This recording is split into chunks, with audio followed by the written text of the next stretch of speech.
Hey, we're back. Welcome to the show. I'm Yanni Rude. And I'm just Terrell. You ever been out somewhere and overheard two people having crazy conversations? Guess what? We are those people. We've been having these conversations since college. Yeah, so it's the Regular Guys Random Thoughts podcast, 90-day Fiance recap. What season is this? Season 9? Season 9, and this will be episode 13. Yeah, Lucky season number 13. 9, episode 13. Lucky number 13. You know, interesting stuff happening in this episode, and I'm really excited for next week's, but we got to cover this one first. Patrick, Thais, and John. Let's just start there, because John is back, and John is giving his opinion, and, you know, I sometimes wonder, is he just trying his best to sabotage this relationship sometimes?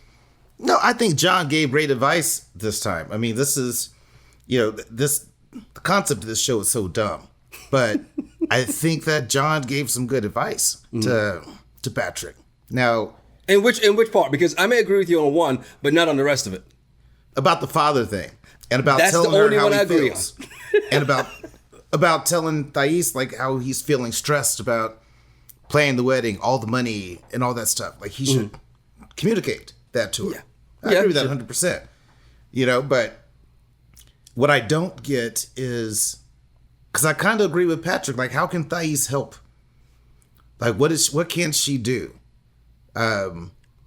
She has no money. She doesn't really know English well. She can't call all these venues and get stuff set up. It's like, what can she really do? She can help make decisions. What kind of question is that? That is so 1930s of you, Patrick, and John. I mean, seriously, she can help make decisions as to what, like she said with the makeup artist. She's like, here, well, let me talk to them first. Oh, 10 minutes later, it's already done. No, you can't do that. This is how you allow her to help, by having decisions in it. And that's, I get where she's coming from, that it comes off as controlling. And even he admitted, I can see it, sometimes it feels like I'm controlling it, I don't want to do it. Then stop doing it. It's easy. Well, he has to also stop bringing up the fact that I'm having to pay for everything, because you knew that. Oh, I was so sick of hearing that on today's episode from him and from everybody else on the show. Like, yeah, from all of we know that. You knew this. You signed up for that. So what? If not, you should have done 90 Day Fiance the other way and gone to their country. See, that is the thing. It's because I keep saying it. They're treating all these people that are coming from these other countries like they're idiots. And they're not. Well, you know, one of these days you'll go down this rabbit hole, since you have Discovery Plus, and check out the other way and see how the Americans handle being overseas. Woo! No, I won't. No, I won't. I won't check that out at all. You know, one thing I did like, though, when from this throuple here, was when Thais went out with her friends. Now, notice she did say that was one of the women, which is the one that doesn't speak any Brazilian, is the Portuguese. Yeah, that doesn't speak any Portuguese. That's not Brazilian. Yeah, right. Thank you. You're welcome. I just didn't want people to hit you in the comments. Oh, they already did anyway. Got him. Yeah. Typical black man doesn't know how to say it properly. You got to go back to last week's comments and see what happened on Married at First Sight. You'll get it. All right. Anyway, let's get back to this. You know, but her friends. Now, notice this is the friend that she got when they had that party that John threw. Right. So she should be thanking John for this friend, right? Like, hey, John, thanks for inviting these people over, because I actually got to make a friend out of it. Been out a couple times. Met somebody else from Brazil who's obviously been here a lot longer and speaks with a much more American accent. But what I liked about what she did too was she was translating for times when Thais couldn't translate to English and she spoke in Portuguese, then this friend would also translate. But her friends were also right. And I like the fact that they said to her, no, you need to tell your dad. And when the American girl was like, yes, because in America, you have to tell your dad. And she was like, yeah, in Brazil too. Well, and I think Thais needs to be honest and tell Patrick, hey, my dad doesn't like you. Mm-hmm. Here's what it is. It is what it is. My dad doesn't like you. So that's why I've not told him. Yeah. And what's the worst that'll come out of that? It's not like he's going to go, well, if your dad doesn't like me, I can't marry you. No, it at least lets him know to tell the dad, like, hey, I know what you think. And I know what we've seen. And we see people brag about it and do it. But that's not me. I'm not that person. And if she gives him the chance, and that's where Thais loses me every single time, is the fact that she lied about it. and then she still refuses to just include her dad. If you're so close with your dad, you got to tell him. And if this is the man you're going to marry, you got to tell him the truth about how the dad feels. People, it's better to know somebody doesn't like you than to think they do and come to find out they really don't. Right. Exactly. I'd want to know if I'm going to marry somebody, your parents don't like me. Okay. At least I know. I don't want to like be thinking everything is good. I'd rather know. So I'm glad that they told her that she's decided to tell her dad, but I'm curious if next week she actually tells Patrick, hey, BT dubs, my dad doesn't like you. Hi, Dad. I think he'll find out on that call. And you're right. You got to know if the new in-laws are going to like you or not, because therefore you have to make if you have to make a decision about, well, so and so wants to move in because they have no place to go. No, they don't like me. They don't need to stay underneath my roof. If you don't like me, you don't like my house. You don't like the rooms I have in my house. Exactly. So, no, you don't like the AC I have blowing in my house. Yeah. Yeah. Go find one of those people that you do like. As we go to Emily and Kobe, oh my God. Emily's so irritating to me, man. I mean, the fact that on the car ride there, she tried to blame Kobe for her period being late. Like, it's I still blame him, though. It's also his fault for listening to her and not pulling out. I wouldn't trust anything Emily says. Anything. Okay, but in Kobe's defense, what if sometimes it's just too good?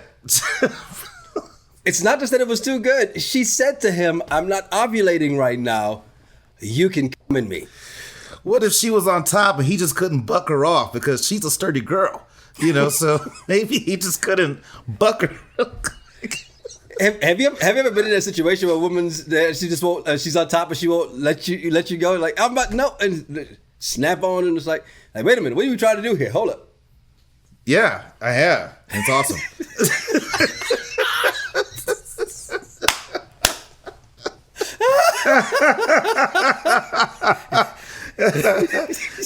Well, so here's what I said about them. A, they're both dumb about birth control. Yeah.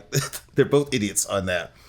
But Emily's decisions that she makes just shows how immature she is.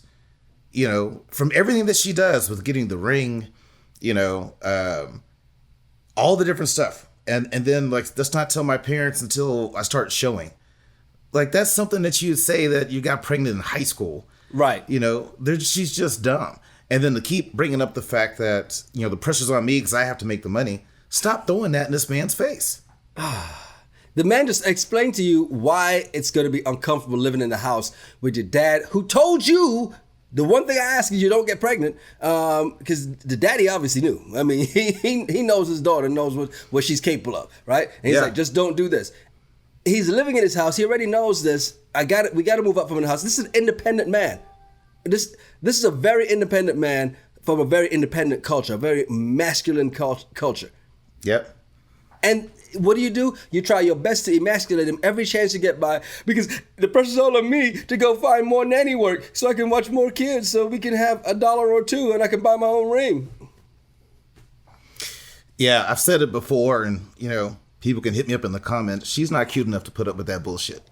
At all. I'm sorry. At all. You know, there's some guys will put up with certain stuff, just depends, but no. I would just hate, let's take care of the baby, pay child support, find me someone else in the U.S. Even in the China days, she wasn't that damn fine that she deserved.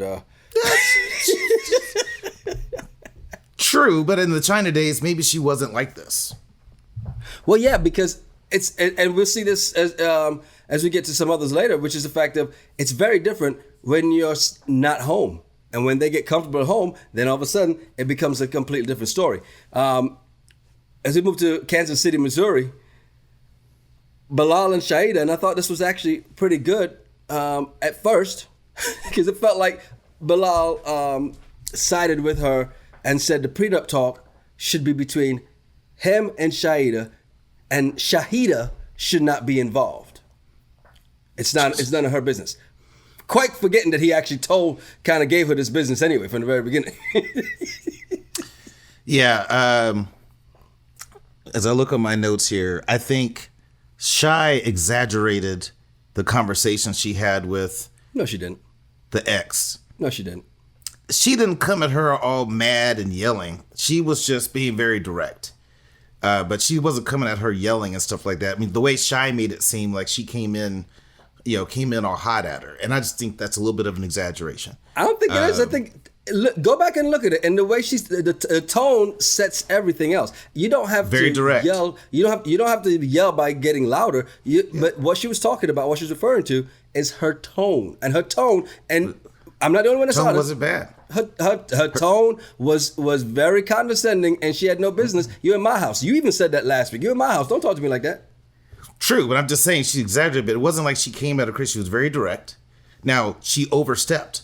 Anything about that prenup, she shouldn't be in the conversation with her at all. That shouldn't happen, right? So I agree with that, but I don't think that she yelled at her. She just had a very direct tone. Sometimes a woman could be direct and she's not yelling or coming at you. I don't think I don't remember her saying yell, but and she definitely didn't. The way yell. she's described it to Bilal is like she was coming at her that way. And I'm like, no, she wasn't. But see, you made it another thing of saying yelling, but it's not. She didn't say yelling, and maybe if she said yelling, I take that back. But I don't remember her saying that she yelled at her. She just said she came at her aggressively. Now, I don't think it was aggressive. Who we to say the woman is aggressive? Yeah, I don't think she was coming at her. I'm sorry, I read all the comments. I'm sorry. I just think she was very direct. But I agree with Shy on this whole prenup deal because I totally see her point, and that's what I don't understand about Bilal. You're going to marry this woman that you've been in communication with for over 2 years, and you still don't trust her. She has to get rid of everything and move here. She can't work until y'all get married. And so you are kind of not, there needs to be something in there that protects her as well. So I'm glad that she's getting another lawyer to look at it, but I think there needs to be some protection in there for her in the contract. If that's what we're going to call it, then put some protections for her in the contract, not just protect Bilal and his kids. But I still don't understand that. It still seems like, and again, maybe the producer's making it this way, it seems like Bilal thinks that she's gold digger of some kind and only out for what he wants. Like, he's been doing this from the very beginning. So I'm like, how have y'all been talking all this time and you feel that way? And then he's asked her, are you going to cheat on me? Are you going to divorce me? Well, all this does, this just protects me if you do. I'm like, who's hurt you that much? Well, he said every woman that he's ever cared about has hurt him. But the other thing about, and notice, Shaeeda did say his wife left him. It's not that he left her, she left him. So there's a reason for that, right? But here's the other thing. He's bringing her over on a K-1 visa. So he's going to be responsible for 10 years regardless. As we looked this up a couple weeks ago, for 10 years, he's going to be responsible for her. But I'm glad she took your advice and is going to have a lawyer look at it, because the lawyer needs to go ahead, look at it, make sure that he doesn't try to, counter that 10 years that he's supposed to be responsible for anyway. And yeah, after 10 years, then guess what? If you've been married for 10 years, you do owe her something. And it's not like, and maybe, again, we don't know what's in the prenup. It could be that you get this much and not half of everything I have, right? Right. Don't know, but I think she needs to have something there that protects her, and they've still not settled the kid issue. If he's got to, because she originally asked him to put a clause in about having kids. She still wants to have a child. And so they still have to cross that bridge. I personally don't see them. I think this is a waste. They shouldn't even be going forward with this if Bilal is this way. And yeah, I think she should just go on back to Trinidad. Did I say it right? You know how them alpha men are. You know how them alpha men are. I know that was not good. Rapid City, South Dakota, Jibri Miona, and Miona goes, well, first of all, Jibri sages the house. Then Miona comes out to go speak to Mahala, and she speaks to her, and the first thing that comes to mind is she goes, well, since it's on such short notice, we can't get Adele, so we won't be able to make it. Really? Come on. If you really wanted to, you could. And I'm not understanding what the parents are upset about in the first place, because they want them to just wait, send her back home, and, they get married at a later time. You'll get married in a year. She said, I'll compromise. And they called it no compromise at all. She said, I'll compromise. We'll do a smaller wedding. We'll do the big wedding that I want, my dream wedding, a year from now. That's compromise. That is. Well, Mahala, I mean, she acts like her and her husband work at the Burger King in the Las Vegas airport. You know, they just can't. They can't miss a day. Can't miss a day. You know, so just because it's out of state, oh, well, you know, we can't get there. That's ridiculous. Just say you don't support it. You don't want to go. And that's totally fine if you want to be honest and say that. But I disagree with that. Sometimes you got to let your kids do things that you don't agree with, but still support them. Now, here's the problem. Jibri is not 21 years old. Jibri is grown. Yeah, he's 28. And yeah, he's grown. Let him make this decision. Now, the parents, it's hard for them to look at him that way because he's living in their house, doesn't have a car, doesn't have a pot to piss in or window to throw out of. So take it back to the I don't look at anybody that's 28 years old living with their parents' house that's able-bodied. I don't look at them with any type of respect. I'm like, you're freaking ridiculous. And you want to get married, and you still don't have anything, and you're going to bring another woman into it.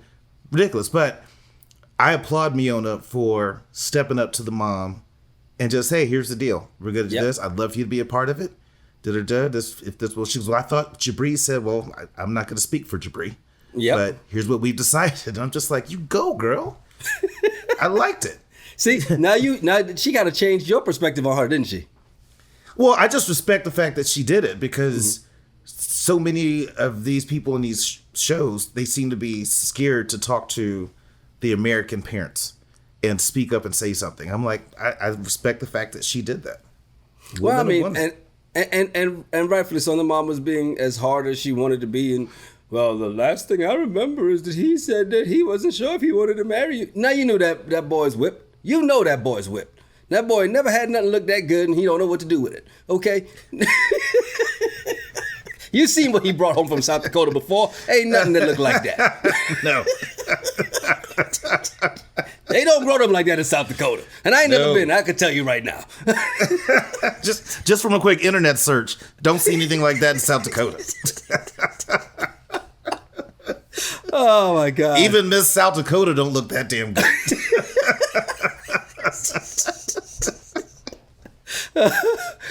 Thank God we have no listeners in South Dakota. Albuquerque, New Mexico, Yve Mohamed, and you know, I was with Mohamed for a while last week, you know, because the fact that he wants to get out and work, and maybe Yve could take a lesson from the younger Miona here, who's only 23, while Yve is 48, and do the quick wedding, and then do the dream wedding later. It's okay to have the dream wedding later. I am pro Mohamed on this one. All about it. Because, A, he wants to work. Yes. He needs to get the paperwork done. So, yes, we could easily just get married. We could still do this big thing in this castle that you want. Yep. But if we get married real quick, the paperwork process can get started. That's all he's pushing for. That's it. And she's like making this seem like this big deal. And then she keeps bringing up that, you know, I got to take care of you. I got to take care of her. And it's like, you knew what you had to do from the beginning. And Mohammed has been consistent. I want to get married in a mosque. I'm Muslim. I want you to be Muslim. If we have a kid, the kid's going to be like, he's just telling her just like this. She's making the biggest mistake I think women make in relationships. She's trying to change a man. If your man is telling you who he is and what he's about, the wedding and the ring is not going to make him change. So, at all. Yeah, so this is doomed. I hope Mohammed winds up going back to Egypt to go be with his mama. And I hope he does, because this is not going to work out. It's not. I mean, and you see it, the fact that he sends her the text about, I'll tell you what, I'll just get another sponsor since you don't want to do the paperwork. And she's like, that's not how it works. That's not how any of this works. Yeah, and flashback to that commercial. But I get his frustration because he's like, I come from a male-dominant society and culture where the man does everything. And you've got me here waiting on your kid, babysitting your kid while you go out and work, and I'm stuck here. And you go out dressed however you want, and I'm stuck here. And I just want to be able to work. I want to have some self-worth about myself. It's going to be at least 6 months after we get married, but you want to delay this marriage even more. I trust me, I totally get where he's coming from. Yeah. But the fact, I think he stepped out of bounds and stepped out of line when he said he was just going to go get another sponsor. Look, just get me my green card. Now you already know. Come on, Mohamed. I know you got internet over there. You know that's the perception already. Everybody wants a green card. That's the perception, whether it's the reality or not. Because he's quick to say, I'll go back to Egypt. But if they keep up at this rate, he's not going to have a choice. He's going to have to go back anyway. Yeah. And like even her, just all that crying. But at least she's a pretty crier. She's not like other people that we've seen in reality shows. She's a pretty crier at least. But yeah, I still agree with him. He just wants to get everything done so he can work. Mm-hmm. And you can't keep throwing in his face, I got to take care of you and I'm paying for all this, because that's going to make him feel even worse. And she doesn't get that. And she's like, what about me? And what about my... He's not saying, let's not do the wedding in the castle. He's saying, let's just hurry and get married and we can get the paperwork started. And then if you want to do this big thing in front of all your friends, great. Exactly. And, you know, you got to understand, of course you're paying for everything. That's what happens when you adopt a kid. You pay for that kid. She's been watching too many of those commercials for 99 cents a day. It's a lot more expensive than I thought. Yeah. Damn. Speaking of somebody else who was constantly trying to throw I'm paying for everything into the face, and also bringing up another theme that we saw earlier with Patrick and Thais, the controlling. We're talking about Cara and Guillermo. You know, a lot of questions she was asking him at first, because he kind of got upset that she was asking him all this stuff of, do you have this, do you have this, do you have this? A lot of those things I'm like, whatever. Until she asked to read his vows. Correct me if I'm wrong, but you're not supposed to hear the vows, read the vows, or see the vows until you're at the altar and you're exchanging vows, right? That's what it's about. But she wants to make sure I want to make sure it's translated properly. Let that man handle his responsibility. Yeah. Because I was worried about that. I'm like, are you trying to print them and pass them out to people? Like I don't understand. Like, why does it have to be in English and Spanish? Because he'll say it in Spanish and then and repeat it in English. Yeah, but even if he messed it up in English, who cares? Exactly. That's not his first language. Do you think anyone at your wedding is like the grammar police? They're going to be like, boo! Boo! You said it wrong. It's Y-O-U''RE. Yeah. I heard you spell Y-O-U-R. Yeah. It's T-H-E-I-R, sir. Yeah, get your stuff. We're getting out of here. This wedding's bullshit. No one's going to stay for the reception. Yeah, no one's going to care. But it was the way she was asking him questions. Yeah. Did you get your suit? Did you try it on? Are you going to have all of your suit together? Pants, shirt? It's like talking to a kid. Did you take a shower? Yes. Did you use soap? Did you wash behind your ears? Yeah. Did you wash behind your ears? Bring me your toothbrush. Let me see if it's wet. I want to know if you brush your teeth. It's just the way she's talking to him, and I think that's what he's referring to. Yeah. But let's go to this barber. So I've been seeing the same barber for 5+ years. Mm-hmm. Go every Saturday. Mm-hmm. Guillermo shared more with that barber than I have in 5 years with my own barber. Yeah, he gave up all the goods.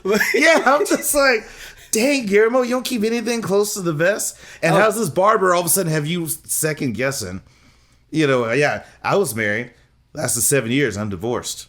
So let me tell you what you need. No, I think she said she got married 7 years ago. She's still married, I think. No, they're divorced. Is that what she said? She was divorced? I thought I heard her say that they got married 7 years ago. No, they got married, lasted 7 years, and now divorced. the thing and then he said, can you give me some advice? I'm like, probably not the person you want to get advice from. I'm like, you just met me. I'm cutting hair. Yeah, I was married before, but lasted 7 years, got divorced. Oh, well, then can you give me some advice? No, I can't give you any advice. And don't just ask strangers. And don't let a stranger's opinion all of a sudden make you have doubts. But Guillermo needs to man up and tell Kara what he's feeling, which he did. Now, the thing is, Kara is not going to change. Kara is Kara, and that's her personality. But I think Guillermo likes it. Well, this is just the producers trying to make some fun. But I think he likes that type A alpha female boss bitch mentality. Well, Kara's going to make sure that he doesn't go back to another black woman again, ever, because this barber put the battery in his back. And she gave him good advice, though. Regardless of whether it's stranger or not, she gave good advice. She did say, the ring isn't going to make her change. If Right. you think, he says, I hope this changes once we get married. You get married in 2 days? Yeah, that ain't going to happen. It's going to be the same thing. Right. But and the fact that I like that Guillermo brought it up. They had that dinner, their last single dinner, and I like the fact that Guillermo, as he's done from the very beginning, facing it all head on, right? And he's facing it head on. But her reaction, Jesus Christ, girl, Like a child. that's exactly what he's talking about. Yeah, like a child. Really? So when did you feel disrespected?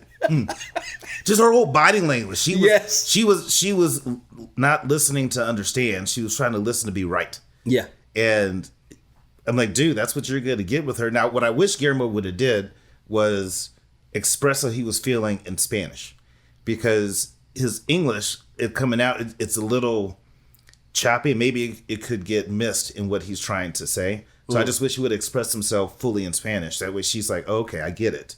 And No, gets she wouldn't have. She wouldn't have Maybe. cared. Throwing it out there. It's all about her. I mean, you saw the way that she threw a temper tantrum. Well, come on, let's go. Why are you still sitting down? I mean, like, who the hell are you talking to? First of all, no. You know, that's exactly what it is. She wanted him because she thought that he liked her to be exactly herself the whole time. But he explained to her. He said, I proposed to you in Dominican Republic. We were in vacation mode. At least you were. And you were not this person that you are now. This person that I'm here with now in Charlottesville, in your home, is not the person I met and proposed to in the Dominican Republic. That's all he was saying. And what he's saying is, ease up on the control. I'm a man, and you got to let me be a man. Well, but we've talked about this. He can't be a man until he can start working and providing, because you don't have financial power.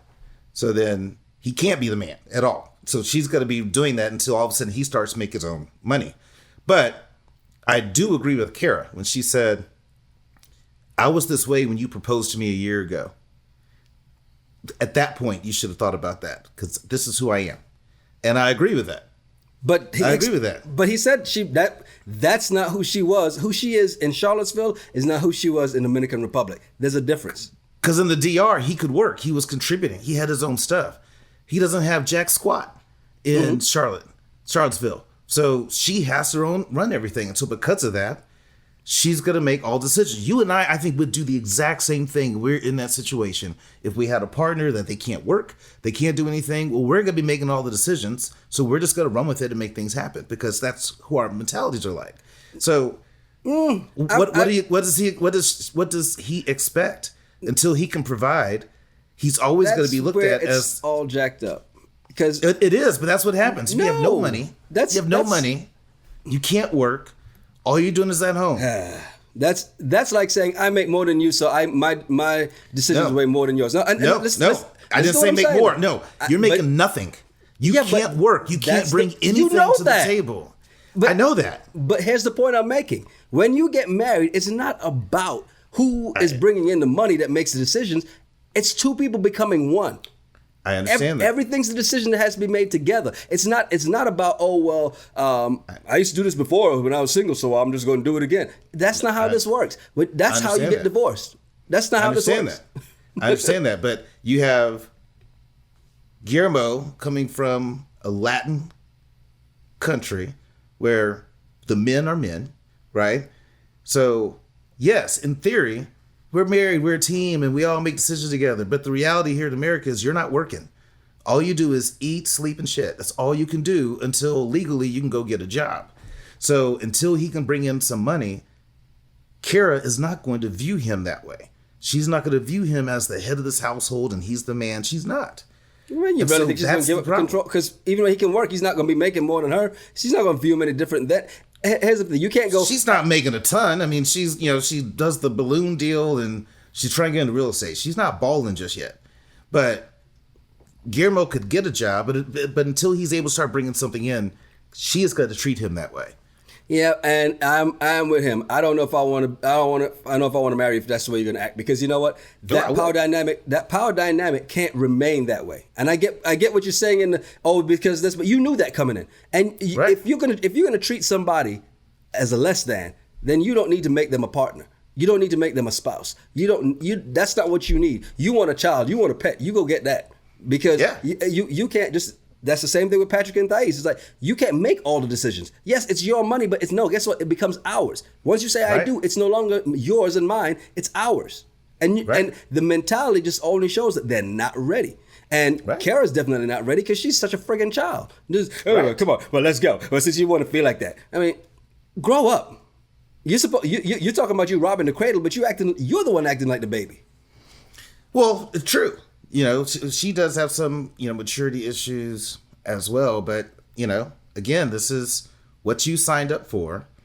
But you that power dynamic that is in your Patrick's, Kira's, Eve, Emily, it's like all of them. They have this power dynamic because the other person can't bring in money. And so that's what the only person that's not getting treated that way is Miona. Yeah, that's because Jibri and Miona, that's the only couple I see that are not having that dynamic. But everyone else keeps bringing up the fact that, well, you can't work and it's all on me and I got to do this. Yeah, that's what you signed up for. That's because Miona is the one that's coming in, and Jibri can't really say that because he's not working, so he can't make that claim.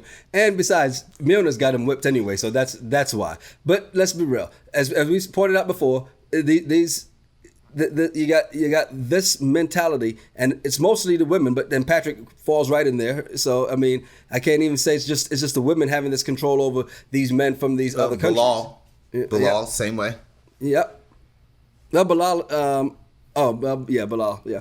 Yeah. Well, Bilal's just an ass anyway. So. Hey. And I can label him a couple other things. all my friends aren't alphas, and all alphas are not my friends. So, is what it is. But alpha begins with A, and so does asshole. Some of us are. You're right.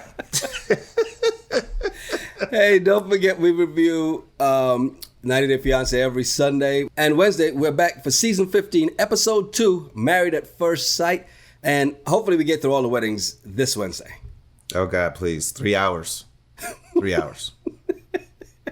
It's going to be an interesting one, too, because I'll be on the road. And next, as a matter of fact, next Monday when we drop an episode, it's going to be a journal. Probably won't drop till Tuesday, to be quite honest. Need some time to put it together. But we'll do the regular guys' Random Thoughts journal for episode 93. Hey, thanks for hanging out with us, man. I'm Yanni Rude. And I'm Just Terrell. Make sure you follow us at Yanni Rude, at Just Terrell, and at RGRT Pod. Yeah, send us some of your random thoughts or some of the bullshit you found on the internet. We'll talk about it on a regular show. It's the Regular Guys Random Thoughts Podcast. Cheers. Cheers.